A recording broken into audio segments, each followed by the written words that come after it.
Dear students, you are welcome to my online teaching classes. I am Shishpal Chauhan and today I have brought the rat trap for the students of class 12 and this lesson has been written by Selma Lagerlof. Let me tell you about Selma Lagerlof. Selma Lagerlof के बारे में जान लेते हैं. Selma Lagerlof was born on 20th November 1958 in Sweden and died on 16th March 1940 at the age of 81. And something about the author. Selma Lagerlöf was a Swedish writer whose stories have been translated into many languages. Swedish writer हैं और इनकी stories को कई भाषाओं में translate किया गया है. ओके, तो आगे बढ़ते हैं. A universal theme runs through all of them. जितनी भी कहानियां हैं इनकी यूनिवर्सल थीम चलता है इनमें. A belief that the essential goodness in a human being can be awakened through understanding and love. और थीम यह है कि ह्यूमन बीइंग्स में अगर प्यार से सूझबूझ से उसमें कोई चेंज लाना चाहे तो चेंज लाई जा सकती है. तो ये विश्वास सलमा लाgerlof का है, राइटर का है, और उन्होंने इस लेसन में प्रूव भी किया है अपनी नैरेटिव के जरिए. और let me tell you something about the story. A poor old man used to sell small rat traps to earn bread for living. एक rat trap seller था, rat trap बनाता था और उनको कभी कभार उसका rat trap बिक जाता था, चूहेदानी जिसे कहते हैं. तो bread for living, living means रोजी रोटी.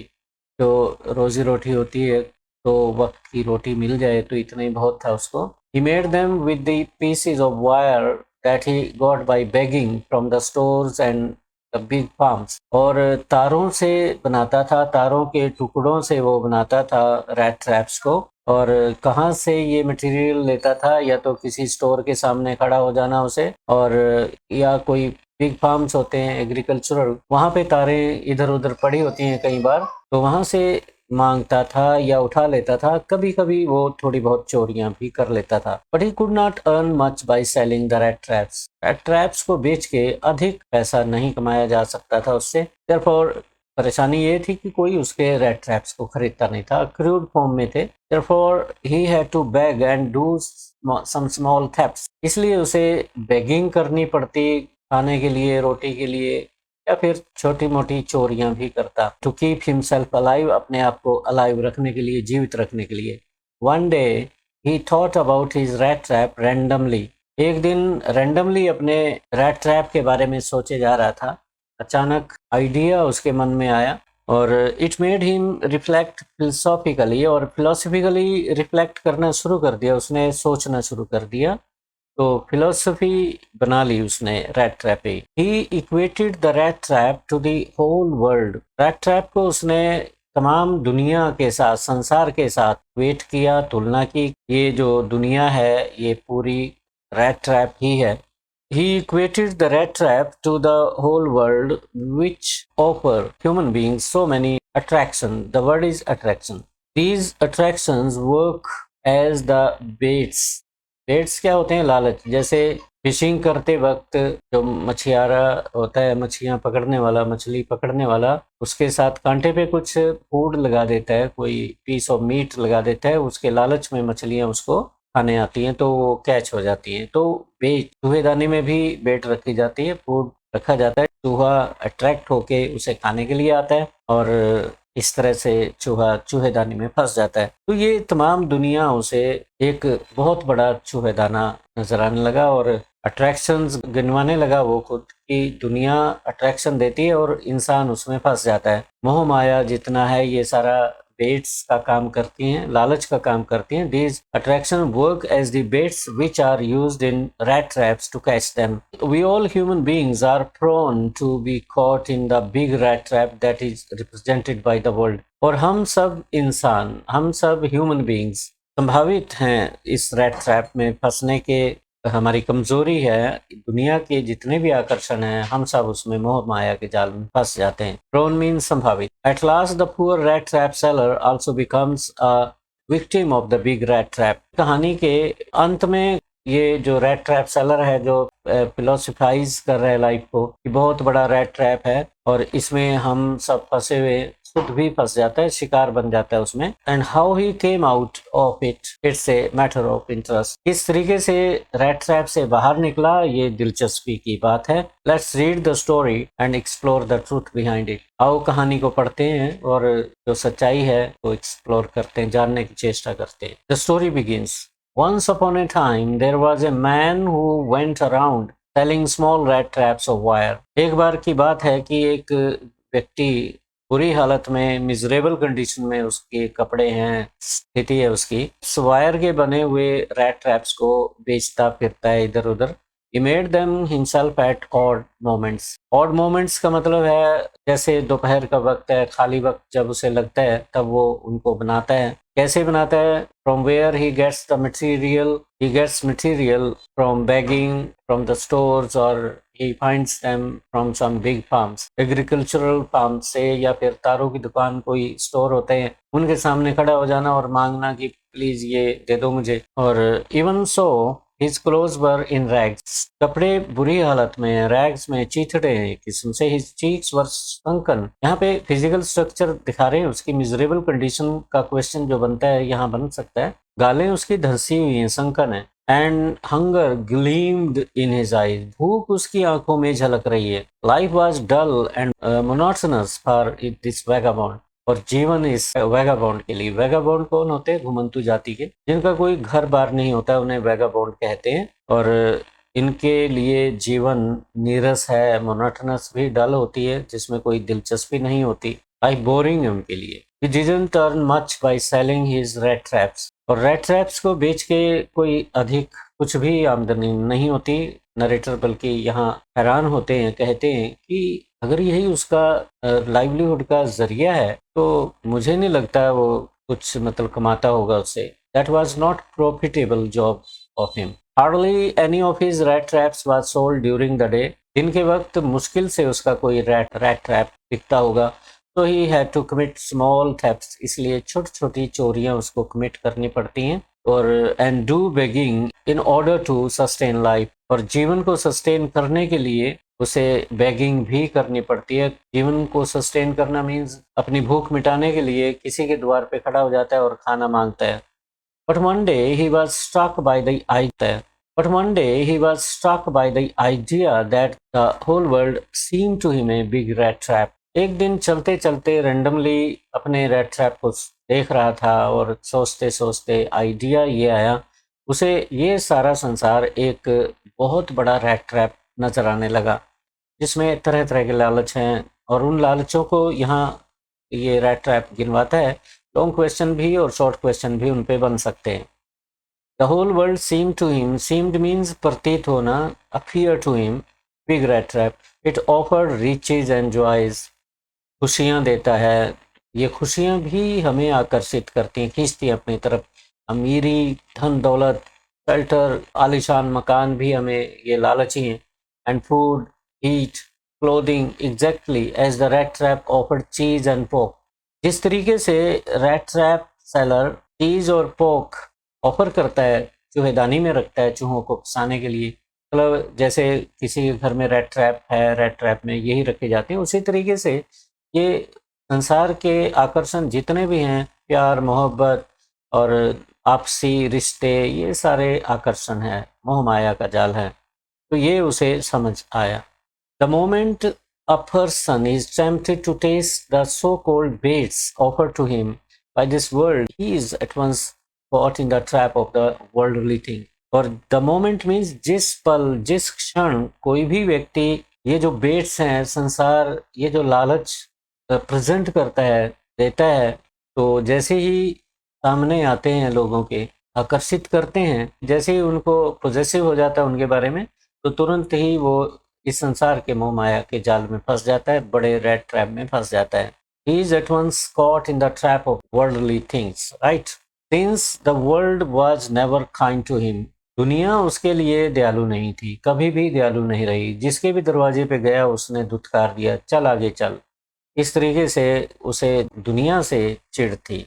He always thought ill of it, दुनिया के बारे में बुरा ही सोचता था।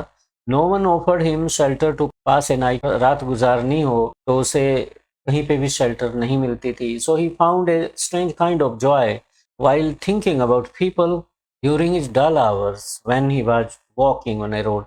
जब वो सफ़र में होता, थका मांदा चल रहा होता है, टांगे उसकी जवाब दे रही होती हैं और ऐसे में वो कल्पना की दुनिया में खो जाता और अपने सफ़र को आसान कर लेता और अजीब सा उसे जॉय मिलता. So he found a strange kind of joy. एक ऐसी खुशी मिलती थी उसे जो एक सैडिस्ट को होती है, जो दूसरों को दुखी करके खुशी प्राप्त करता है. He is called a sadist. वो उसे मिलने लगी.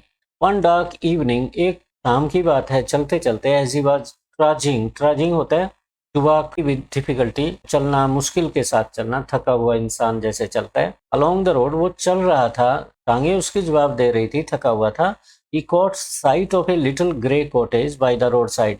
तो उसे सड़क के किनारे एक ग्रे कलर की कॉटेज दिखाई दी. ये कॉटेज में जो तस्वीर देख रहे हैं ये सिर्फ एग्जाम्पल है.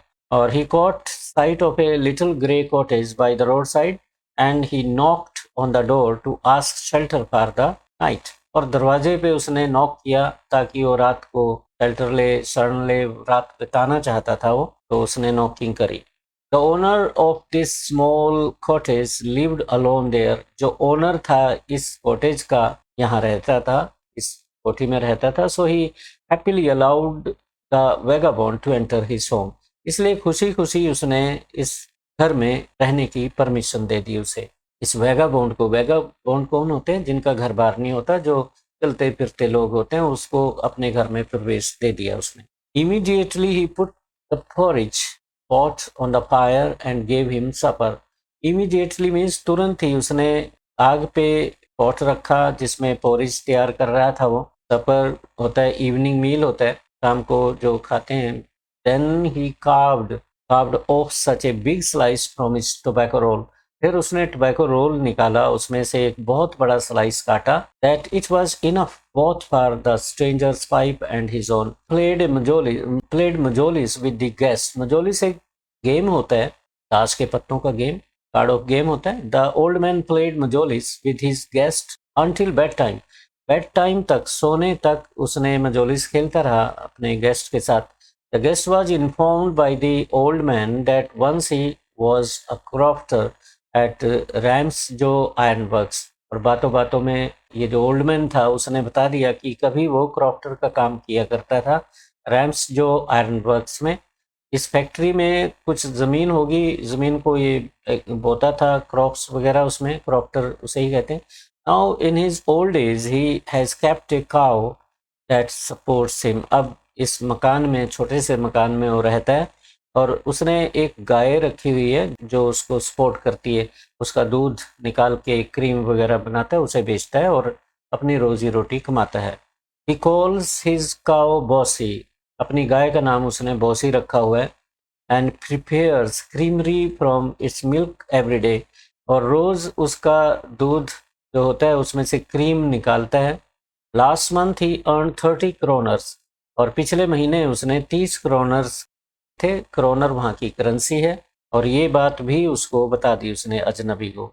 After that the crofter took down the pouch from its place, opened it and showed 3 10 kroner notes to the peddler to make him believe that he was not telling a lie about 30 kroners. और उसे ऐसा लगा जैसे ये अजनबी, ये जो rate trap seller है, उसका विश्वास नहीं कर रहा. तो उसने वो पाउच में जिसमें रखे हुए थे वो क्रोनर नोट, 30 थे वो, मतलब 10-10 के 3 नोट रखे हुए थे, उस पाउच को निकाला. पाउच था वो, और दिखाने लगा उसे खोल के. एक एक नोट दिखाया, 3 नोट थे, 10 क्रोनर ईच. और टू मेक हिम बिलीव, उसे विश्वास दिलाने के लिए, that he was not telling a lie about 30 kroners, कि वो 30 क्रोनर्स के बारे में झूठ नहीं बोल रहा. Then both of them went to bed and the rat trap seller had a comfortable sleep. इसके पश्चात वो दोनों अपने अपने बिस्तर पर चले गए और रैट ट्रैप सेलर भी सोया. दोनों आराम से सोए, कंफर्टेबली सोए वो. In the morning both of them अवोक early. और सुबह जल्दी ही उठ गए. The crofter locked the door and put the key in his pocket. और क्रॉफ्टर गाय को टेंड करने के लिए और उसको घास वगैरह, दूध वगैरह निकालने के लिए चला गया. जाने लगा तो उसे लगा ये रैट ट्रैप सेलर को कि मालिक तो जा रहा है, तो उसने कहा मैं भी चलता हूँ, और वो भी चल पड़ा। तो क्रॉफ्टर ने लॉक लगाया दरवाजे का, चाबी अपनी पॉकेट में रखी। After that he went to milk his cow and the peddler also left the place to continue walking on the road. और वो भी सड़क पे चलने लगा, जाने लगा अपने जहाँ उसकी मंजिल थी रैट ट्रैप सेलर की। But half an hour later the rat trap peddler, one who wanders from one place to another, peddler भी उसी को ही कहते हैं जो चलता फिरता आदमी होता है, stood again before the door। आधा घंटा भी नहीं हुआ और वो दरवाजे के सामने फिर आ गया। ट्रैप इसके प्रॉक्टर के मकान के दरवाजे के सामने खड़ा है। बेईमाना आ गया मन में। 3 10 kroner notes were tempting him to commit a theft to get them। वो जो 3 नोट थे 10 10 क्रोनर्स के, तो वो उसे लालच दे रहे थे, आकर्षित कर रहे थे उनको, वो प्राप्त करने के लिए चोरी करना चाह रहा था। तो आफ्टर हाफ एन आवर, आधे घंटे के पश्चात, he stood in front of the old man's cottage. He smashed the glass of the window, जो खिड़की थी उसके शीशे को उसने तोड़ा, ग्लास को स्मैश किया।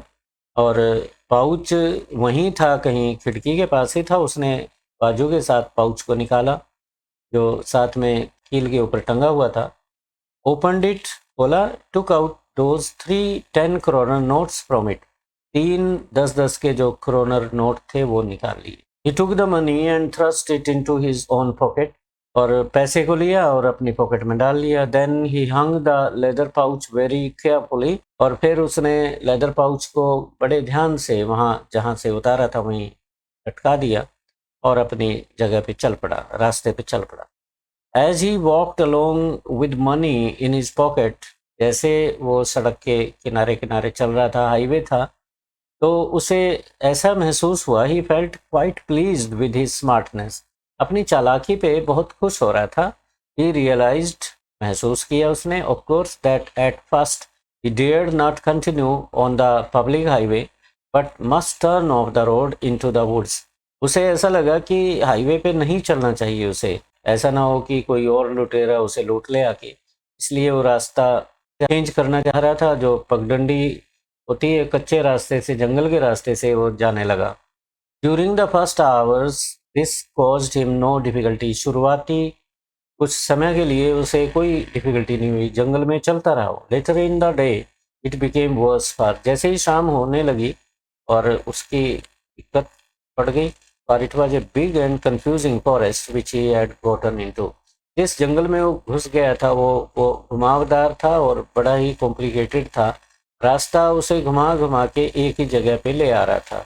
ही tried to be sure to walk in a definite direction but the path twisted back and forth so strangely। और उसने कोशिश करी एक डायरेक्शन में चलने की, परंतु रास्ते ट्विस्ट हो रहे थे, वापस आ रहे थे, घूम रहे थे, और अजीब ढंग से उसे एक ही जगह पे ले आ रहे थे। He walked and walked without coming to the end of the wood, और वो चलता रहा, जंगल के किनारे पे नहीं पहुंचा। एंड फाइनली ही रियलाइज्ड, और अंत में उसने महसूस किया, that he had only been walking around in the same part of the forest, कि वो तो एक ही जगह पे घूम रहा है। All at once he recalled his thoughts about the world and the rat trap। तब उसे जो अपनी फिलोसफी थी उसने इन्वेंट की थी कि ये दुनिया बहुत बड़ा रैट ट्रैप है, मायाजाल है। तो उसे याद आया कि वो भी रैट ट्रैप में फंस चुका है, पैसे ने उसे रैट ट्रैप के जाल में फंसा दिया है। Now the peddler realise that he himself had caught in the big rat traps, खुद ही महसूस करने लगा कि बड़े चूहेदानी में फंस गया। He was attracted by the money and it served as a bait for him। जो पैसा था वो बेट का काम कर रहा था, उसके लिए आकर्षण का काम कर रहा था, और उसमें वो जाल में फंस गया।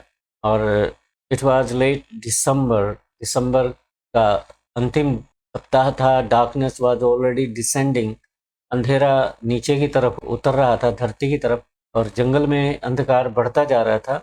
This increased the danger and increased also his gloom and despair।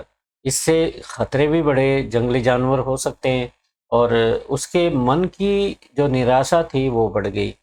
उसे ऐसा लगने लगा कि वो किसी मंजिल पे नहीं पहुंच पाएगा, उस जंगल में से बाहर नहीं निकल पाएगा।